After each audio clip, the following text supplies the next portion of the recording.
امریکہ اور اسرائیل کی طرف سے ایران پر حملے تو صبح ہی شروع ہو گئے تھے۔ انڈین ٹائم کے حساب سے تقریباً 8 ساڑھے 8 بجے اور ایرانین ٹائم کے حساب سے 9:30 10 بجے ان کے حملے ان پر شروع ہو گئے تھے، ایران پر حملے۔ اس لیے صبح صبح جب انہوں نے حملے کیے تو اسکول کو ٹارگٹ کیا۔ ہرمزگان صوبے کے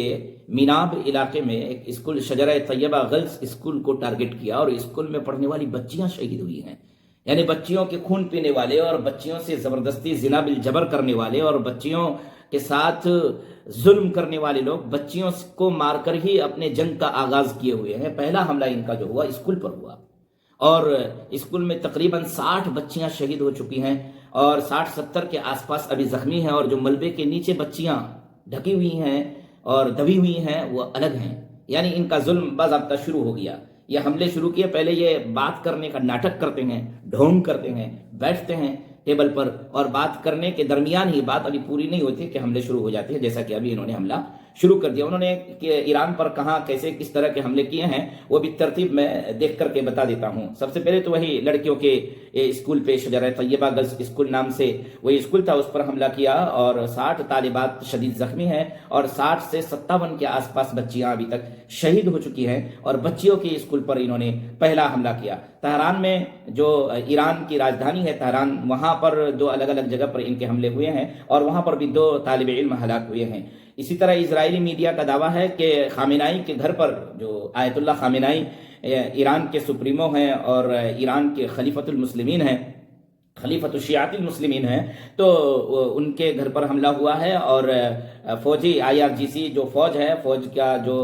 کمانڈر تھے کوئی، وہ شہید ہوئے ہیں، اور کچھ 3 سے 5 لوگ اور بتائے جاتے ہیں کہ فوجی افسران ہیں یا سیاسی افراد ہیں جو ہلاک ہوئے ہیں یا شہید ہوئے ہیں۔ یہ اسرائیل کا دعویٰ ہے، ایران کی طرف سے ابھی اس سلسلے میں کوئی تصدیق نہیں کی گئی ہے۔ اسی طریقے سے خبر یہ بھی آ رہی ہے کہ ایران کے سابق صدر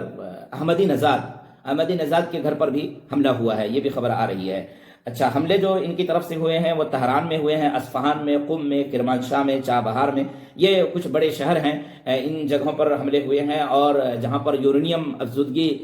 کی خبریں تھی کہ جہاں جہاں سینٹر بنائے گئے ہیں تو ان جگہوں پر حملہ ہوا ہے۔ IRGC کے ہیڈ کوارٹر پر بھی حملہ ہوا ہے۔ حملہ انہوں نے کیا ہے میزائل سے، باضابطہ وہ جو فائٹر جیٹ طیارے اوپر آتے ہیں اور حملہ کرتے ہیں، اس طرح حملہ ابھی انہوں نے شروع نہیں کیا ہے۔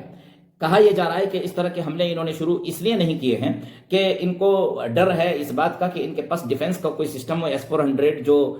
رسیا کی طرف سے ان کو دیا گیا ہے یا یہ لیے ہوئے ہیں، تو اس کے ذریعے ان ڈیفنس یہ کر سکتے ہیں اور ان کے فائٹر جیٹ طیاروں کو گرا سکتے ہیں۔ اس لیے یہ باضابطہ ایران کی فضائیہ میں آ کر کے، ایران کی ایئر اسپیس میں آ کر کے حملہ نہیں کر رہے ہیں، وہ حملہ باہر سے کر رہے ہیں، میزائل کے ذریعے کر رہے ہیں۔ ہاں، وہ سرحدی علاقہ جو ایران کا ملک شام سے ملا ہوا ہے، تو ملک شام سے بھی ان کا F-16 اور F-35 جو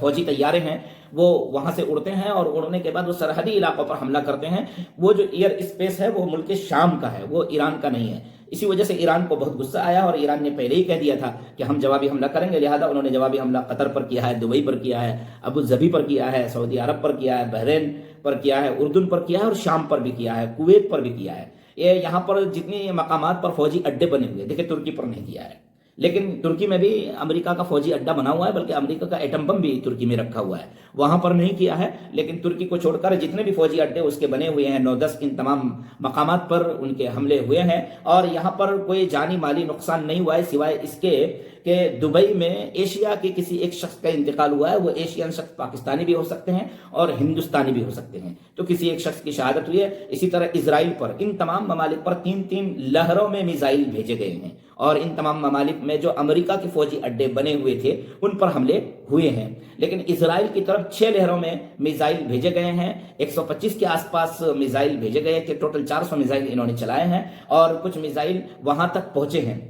اسرائیل تک۔ اور اسرائیل میں ایک شخص کے بارے میں خبر یہ آ رہی ہے کہ وہ زخمی ہوا ہے۔ اس کے علاوہ اسرائیل کے جن شہروں پر حملہ ہوا ہے وہ حیفا ہے، تل ابیب ہے، یروشلم ہے، اور شمالی اسرائیل یعنی اسرائیل کا وہ حصہ جو غزہ کی سرحد سے لگا ہوا ہے، وہاں پر جا کر کے میزائل گرے ہیں، اور اسرائیلی تو بنکروں میں جا کر کے گھس جاتے ہیں۔ بہت ساری تصاویر اس طرح کے وائرل ہو رہے ہیں کہ یہ گھسے ہوئے ہیں بنکروں میں اور وہ ڈرے ہوئے ہیں اور سہمے ہوئے ہیں۔ خیر، امریکہ کا ان کو سپورٹ نہ ہو تو پھر یہ تو لڑائی کر ہی نہیں سکتے ہیں، امریکہ وہاں پر باضابطہ پوری طاقت کے ساتھ آیا ہوا ہے۔ خبر یہ بھی آ رہی ہے کہ یہ جو امریکی اڈوں پر ان کا حملہ ہو گیا ہے تو ان کے جو رن ویز ہیں جہاں سے ان کے فائٹر جیٹ طیارے اڑتے ہیں وہ سب ڈسٹرب ہو چکے ہیں۔ اب اگر ان کو جنگ لڑنی ہوگی تو باضابطہ ان کو اپنے جو بحری بیڑے ہیں جو عمان کی کھاڑی میں یا اسرائیل کے سائیڈ میں کہیں پر چھپائے ہوئے ہیں، ابھی وہاں تک ڈرون نہیں پہنچے ہوئے ہیں، تو ان کو سامنے لانا ہوگا اور پھر وہاں سے اب ان کو اڑان بھرنا ہوگا اور حملے کرنے ہوں گے، کیونکہ یہ جو فوجی اڈے تھے ان سب پر حملے باضابطہ ہو رہے ہیں، تو یہاں سے اڑان نہیں بھر سکتے ہیں، اور اسرائیل پہ بھی باضابطہ حملے ہوں گے تو اسرائیل سے بھی اڑان نہیں بھر سکتے ہیں۔